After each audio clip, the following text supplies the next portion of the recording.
こんにちは、ベッケです。今回は翡翠地方のゾロアークを描いていきます。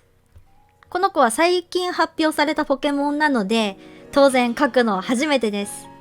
早速観察していきましょう。ちなみに、公式サイトからこの画像を持ってきたんだけど、この子の特徴があって、恨みを力に変えて戦うポケモンだったはず。そして、人間は彼らの姿を見ると怖くなるっていうか発狂しちゃうぐらいこのゾロアークの姿が怖いんですって。タイプはノーマルとゴースト。かっこいいよね。ノーマルとゴースト。強い。というわけで改めて翡翠ゾロアーク観察していきます。やっぱ新しいポケモンが出てくると興奮するね。まずノーマルゴーストって時点で面白いよね。生と死ってイメージだよね。恨みっていうものがなんかテーマになってる時点で生きられもせず死ねもせずみたいな感じの恐ろしいイメージがありますけど、気になる部分があまりにもたくさんある。ベッケが一番気になったのはなんかヒョロヒョロヒョロってしてる部分がいっぱいあるね。ヒョロヒョロヒョロって。これはやっぱり霊的なイメージかな。それとあと炎にも見えなくもないよね。恨みの炎とか怒りとかね。怒りの炎。よく見ると髪の毛だけじゃなく肘とかももとかかかととかにもあるね。髪だけじゃなく体からも出てることでさらにこう霊的なイメージが出てくるような気がします。しかも見てこれ何？なんか腫瘍というか筋肉がむき出しになってるっていうよりは出来物って感じがする。これちょっとグロいね。ホラーの演出だよね。これもなんかバイオとかサイレントヒルとかそういうの出てくるクリーチャー的なグロさが出てる気がする。足の付け根とかにもあるね。こうふよふよっていうか、これは若干ささくれっぽくて、これまた痛々しいが、この辺出た。よく見るとね、この辺り、体のところどころに白い線が入ってるのわかる？これは肋骨が浮き出てるような感じだね。肋骨が浮き出てて、痩せギスというか、生きた心地もせんような感じ。この辺なんやろね。輪の模様にも見えなくもないけど、でもこれもやっぱり不気味。血色が悪い感じがする。耳避けてる。耳。確か原種ゾロアークは耳こんなんなってないよね。原種ゾロアークちゃんと用意してるぜ。原種の耳はちゃんと綺麗にパタって閉じてますけど、閉じてるっつうか何も避けたりしてないけど、翡翠ゾロアークは避けてる上に先っちょがなんかピンクがかってて、本当に傷を負っちゃってるような感じがしてる。痛々しい。あと目も違うよね。目。原種ゾロアークよりもはるかに目つきが悪い。原種のゾロはね、イケメンな感じの目つきの悪さなんだけど、この子はね、黄色い白目に赤い三白眼。黄色に赤っつったらね、めちゃめちゃ目立つんだよね。この赤い瞳が。怒ってんだぞって感じがすごい伝わってくる強烈な目つきですね。で、目のさ、この赤い部分が、ほら、目の周りの赤が、この子は端っこだけが赤いね。ここだけがつり上がってて、より怒ってるように見えるし、この辺りだけが赤いっていうのは、より和風なイメージがつくなって思う。原種ゾロアークも若干、ね、化け狐がテーマだから、日本の雰囲気もありますけど、この子はより和風だね。まさに和ホラーって感じ。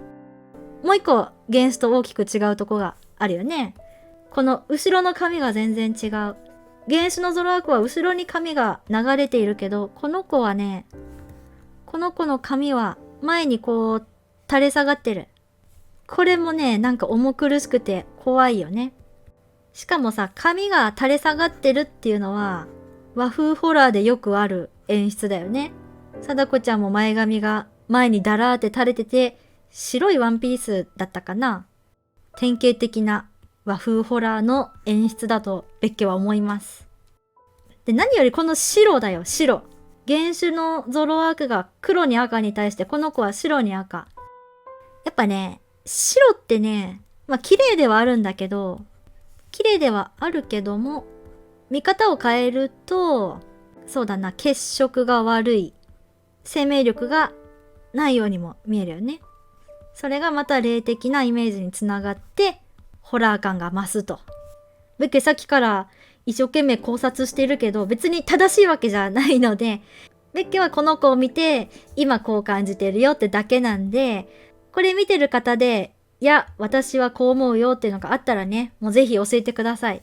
ベッケはいろんな見方を知るのがすごく好きなんで、ベッケと違う考察があったら、ぜひぜひ教えてください。これからね、ゲームが発売したりして、ベッケもこの子の見方絶対変わっていくとは思うんだけども、今はね、こんな風に感じます。で、ちょっと面白いなって思ったのが、爪は赤にしないんだね。爪と耳の中。原種ゾロアは爪も耳の中も赤にしてるけど、翡翠ゾロアークはあえてこの辺には赤を使わず黒に変えてるね。それがまあ、あんまりこう、しつこく赤を使わないっていう工夫も面白いよね。いや、ほんと、よう考えとうよね。毎回毎回面白いよ。他に気づいたとこあるかな？原種ゾロアークは髪のところに飾りみたいなのあるけど、翡翠の方にはないんだね。つけなかったんだ。ねえ、黄色い丸いのつけてもいいかもしれんよね。この目の色と、原種ゾロアーク目の色と同じ色の玉が背中のここについてるけど、この子も別に黄色い玉を髪の先っちょにつけていいかもしれんけど、多分自由にふよふよさせるためにあえてつけなかったんだろうね。さあさあさあさあ、翡翠ゾロアークちゃんいっぱい観察させてもらったんで、いよいよ描いてみましょうか。どんなポーズを取らせようかな。やっぱこういう鼻の尖ったモンスターっていうのは正面よりも横とか真横とか斜めが一番かっこよく決まるんで、正面だとしても顔を下に向けた方がいいだろうな。正面いいかもね。四つん這いにさせるというのはどうかな。狐のようだし、テレビから這い出てくる音量のようでもあるような、そういうのを意識しながらこの子表現してみよ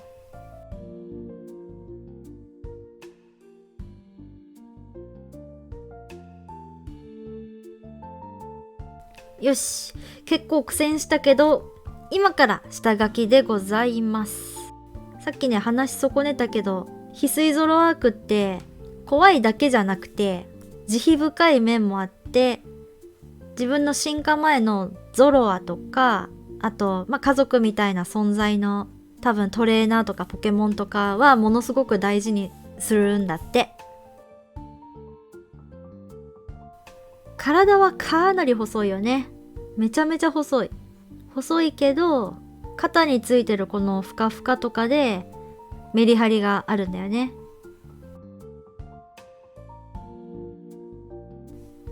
で、這いつくばってるからたてがみが地面についてるように描写したいんだけれども、ベターってなりすぎないように気をつけよう。一応たてがみが生き生きとうごめいてるように見せかけたいんで、ちょっと重力に逆らってるようにも見せたい。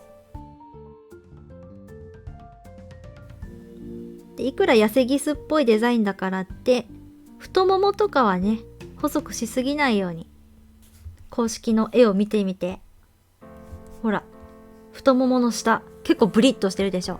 この辺大事なんよ。ゾロアークはやっぱ強い生き物だよね。細くても。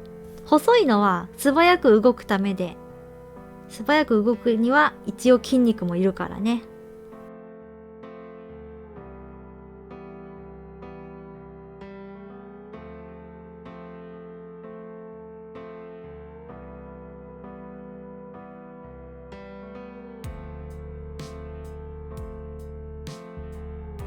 よしよし、いいだろう。色塗ろう。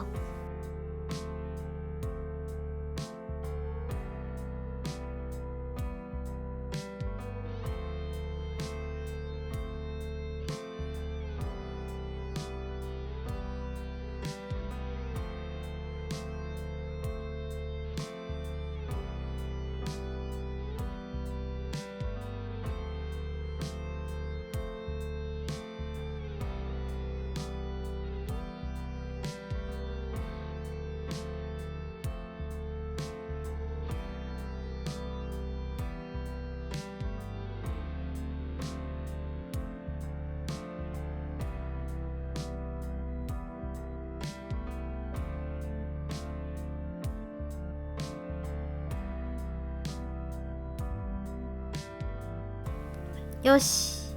じゃあこれで翡翠ゾロアーク完成としましょう。はい。ベッケが描いたのと、公式のゾロアークさん、横に並べてみました。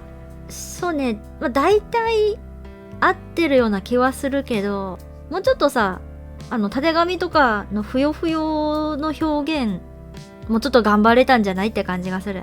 ベッケのたてがみのふよふよの表現は、結構滑らかに表現しちゃったけど、翡翠ゾロアーク、公式のゾロアークのふよふよはもっとこう、なんだろうね。むにゅむにゅ、ふやふや。ここの表現もっと丁寧にしてよかったかな。もっとぐちゃっとさせてよかった。あとはね、ベッケの胸のこの辺がいまいち力入れて観察できてなかったかもしんない。どういう構造になってるのかよくわかんなかった。いざ描いてみたら。この胸の毛の下から腕が生えてるのか、これがゲーム画面のやつなんだけど、胸の毛の真ん中からもさっと腕が生えてるのか、よくわかんないね。ここもゲームを買ったら図鑑をよく見ながら観察したいですね。そしてまた動画でまた書いて動画に出していきたい。ちょっとごめんなさい、猫がいたずらしてるんで音拾ってるかもしれない。次どのポケモン描くかはまだ未定ですけど、もしこの動画が面白かった方はまた次も見に来てください。それでは失礼いたします。ベッケでした。バイバイ。